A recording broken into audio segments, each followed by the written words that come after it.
Merry Christmas! Merry Christmas. Merry Christmas. This is the Christmas studio. Whoa. Whoa. Now we have a question for you. When do you set up your Christmas decorations? Is it before or after August?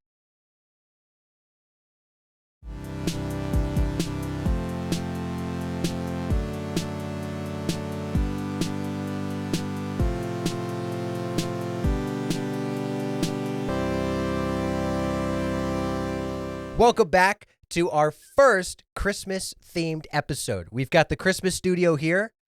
Very proud of it. Very proud of it. Now, we also have Emily here. She is our guest.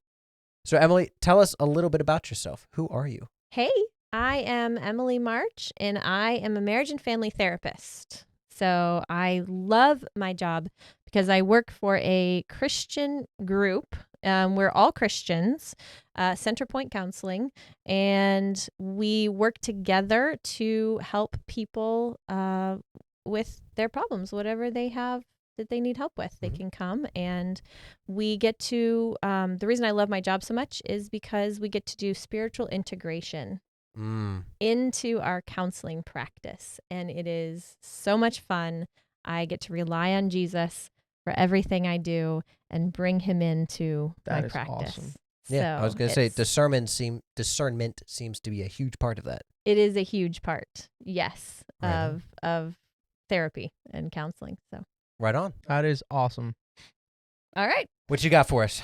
So when I think of discernment, I think the first person I think of in the Bible is Solomon. Mhm. And it is found in 1 Kings chapter 3. When Solomon is king, God asks him for what is it that you would want? And we all remember Solomon asks for wisdom. But when I was looking back over this, I was very interested in what it said. So I'm actually going to read it to you. 1 Kings 3, 7-12. Now, O Lord my God, you have made your servant king in place of my father David, but I am only a little child and do not know how to carry out my duties. Your servant is here among the people you have chosen, a great people too numerous to count or number. So give your servant a discerning heart to govern your people and to distinguish between right and wrong. For who is able to govern this great people of yours? So he asks for a discerning heart. And he is given discernment for discernment in administering justice. So I will give you wise and discerning heart, says the Lord, so that there will never have been anyone more like you, nor will there ever be. So there's a link between wisdom and discernment and knowledge and discernment, which takes us to Proverbs. Oh, yeah. Ooh, I love Proverbs. Plenty in Proverbs. That's where we get all of those really smart little sayings. Lots of bumper stickers. Lots of bumper stickers. Yes. But Proverbs actually is our key to tell us how to get discernment. Mm-hmm. All right. So this is Proverbs 2, 1-11. My son, if you accept my words and store up my commands within you, turning your ear to wisdom and applying your heart to understanding, if you call out for insight and cry aloud for understanding, and if you look for it as for silver and search for it as for a hidden treasure, then you will understand the fear of the Lord and find the knowledge of God. And I'm going to pause there. There's a lot of seeking wisdom and knowledge in this world, isn't there? Mm-hmm. What do you guys see a lot of people seeking after? Anything that makes them feel comfortable. Mm. Right. If you've got your group of people that all think similarly and you're comfortable in your job or whatever it is, then you feel like you can start to live and thrive as opposed to just making it through. Mm-hmm. Yeah. Also, people seek stuff that brings validation to them. Mm. Yeah. Yeah. So not necessarily I don't know, it could be something good, but also most of the times is when you're looking for validation, you kind of like do whatever it takes to get it. So it's not the best to do. So I feel like seeking for validation is the opposite of seeking for wisdom. Interesting. Yeah. Do you have an example? Putting me on the spot. When you look for popularity, if like people do whatever it takes to be popular, and then sometimes it's hurting other people, sometimes it's taking wrong decisions that are gonna affect your future, Mm-hmm. stuff like that. So I feel like that's the opposite of wisdom. Mm-hmm. Mm-hmm. Very wise words, Danny. Mm-hmm. Yeah. Thank you. I try my best. Yeah. And so why do we need discernment? We're seeking knowledge, but knowledge is just information, right? Mhm. Yeah. And so we can go out and, man, we're in the age of information. Yeah. We have everything, every answer you could possibly want at your fingertips. Yeah. Yeah. Very easy to find. And so wisdom, definition for wisdom? Wisdom is applied knowledge, or being able to use the knowledge that you have. Mm-hmm. Being able to use the knowledge that you have. Yeah. An example of that would be knowing that tomato is a fruit, but not putting tomatoes in a fruit salad. Solid example of wisdom. Solid example. Wisdom. Although tomatoes are awesome. They are, but they don't. Wrong, but sure. They don't go in fruit salad, though. No. They don't. I do agree strongly. No, 100%. But tomatoes are awesome. And Yeah. Michael's wrong because he doesn't like tomatoes. Especially on avocado toast. Oh, It's one of my favorite places for tomatoes. Yes. Solid. And discernment is judging rightly, Mm. according to Webster. Making the right decision, being able to judge right from wrong. Both morally and like in any sense of the word. Just yeah, that makes sense. Yeah. So it kind of has that courtroom feel. Yeah. A Yeah. little bit. There's a lot in the Bible that has that courtroom feel, right? It also carries a lot of weight. Like the word discernment, when you hear it, it's like, ooh. Mm-hmm. Like it's similar to, I would say, it's kind of like the word responsibility. Like we normally just say it jokingly, but when you actually say it, like it carries a lot of weight with it. Mm-hmm. Yeah, it really does. And that's one of those things that you don't know until you have to learn it the hard way. Yeah. Ooh, yes. Like when we got my little girl a dog, she learned what responsibility actually meant, Mm-hmm. right? Yes. Oh, yes. Then she had jobs to do every single day. She's like, oh, this is responsibility. Mm-hmm. Right. Yeah. She's like, it's not just playing with him. Mm-hmm. I actually have to take care of him. Yeah. Sometimes God is gracious in letting you learn without hurting yourself too much. Mm-hmm. Oh, yes. Yeah. But other times, you need to learn the rough way. Yeah. Unfortunately. Yeah. Back to discernment. So if we need to seek knowledge, as in seeking for silver or treasure, like being a treasure hunter, and understanding is what we're looking for. Mm-hmm. And we're wanting to be able to discern what is right from wrong. So really just going on Google probably isn't going to cut it. Yeah. Right? Because I can find whatever answer I want to find on Google. If I want the answer to be black, I can find that the answer is black. If I want the answer to be sparkly yellow, I can find that answer too. You can construe it whichever way you want. Mm-hmm. Yeah. Yeah, for the same question. Part of having wisdom is to be able to discern which information to take and which to not take. Mm-hmm. Yeah. Yeah. So the Bible also says that if we lack wisdom, right? In James. Mm-hmm. Um, Oh, it's my favorite book. yeah, I know. I love James.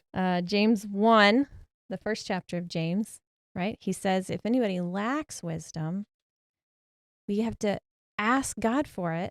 And God, who loves to give generously to his kids, will give it to you. Right? That's something that God wants to give us, is wisdom, which is very exciting to me. That's also kind of like, what's the word? Encouraging, because it means that no matter what, there is a way of gaining wisdom. Mm-hmm. Like if we don't have it at the moment, asking God is the solution for it, but it doesn't mean that you're completely lost. Mm-hmm. Right.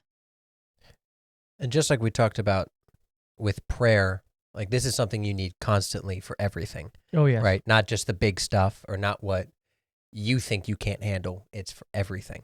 Right. Yeah. Yeah. Yeah. When I talk to people about discernment, most of the examples that we're using are every day trying to figure out like the negative thoughts in our head. What is true and what is not true? Yeah. What is a lie and what is the truth? From everyday um everyday situations, right? The reason why it's so hard, I think, is because we have a real enemy Mm-hmm. who has been called the father of lies, right? He's been a liar from the beginning, is what Jesus says. And he wants us to live in confusion. He wants us to live in, being deceived Mm-hmm. always, right? Yeah. And so we have all of these thoughts in our head that are really common and negative. Yes. Mm-hmm. And like, I'm not good enough, or I am not going to be able to do this right because I didn't do it last time. Yeah. Or that's going to be too hard for me, so I'm not even going to try to go over there, right? A lot of things that kind of keep us frozen, Yeah. Yeah. right? But God has given us this ability to gain wisdom and be able to discern what is the truth and what is the lie, right? Yeah. Mm-hmm. And it's really cool. And when I look at Satan's tactics in the Bible, right, I think of the biggest example we have is, I think, Matthew 4, Yeah. when Jesus is in the desert Yeah. and Satan comes up and tempts him. And he says, hey, if you do this, if you throw yourself down, the angels are going to catch you.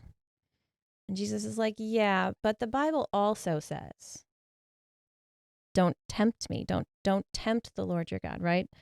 The Bible also says, is what Jesus says, answers 3 times. But the Bible also says, right? So what I'm seeing is that Satan is leaving out all the important details Yeah. that's going to keep us from discerning what the truth is and what the lie is. It kind of reminds me of like how movies portray a genie, magic genie, Mm-hmm. that you can ask, but then they'll look for every loophole to not give you what you want. Right. Yeah. So they'll give you a little bit of truth, so Yeah. it's like enticing, but a little bit of lie that you're not sure. But yeah, leaving out all those other details, it's going to help you figure that out. That's what's happening. That's his tactic that I see a lot of. So we get to be detectives. Ooh, that sounds like fun. Oh yeah. We are now detectives. Yes. Detective Danny, Detective Michael. Yes. Detective Emily. Welcome to the team. Thank you. So I love mystery books, mystery novels. Sherlock Holmes, big fan of Sherlock Holmes, right? Big fan of Hercule Poirot from Agatha Christie books. I don't know if anybody reads those or not. But I love detective books because you're reading through and you're hearing all these different pieces of the story. And then at the end, the really good detective who's been paying attention to all the little details comes out with all the details you missed the first time through. And the detective shows do the same thing. And then you go back and you're like, oh yeah, I did see that. Oh yeah, that was there. Right?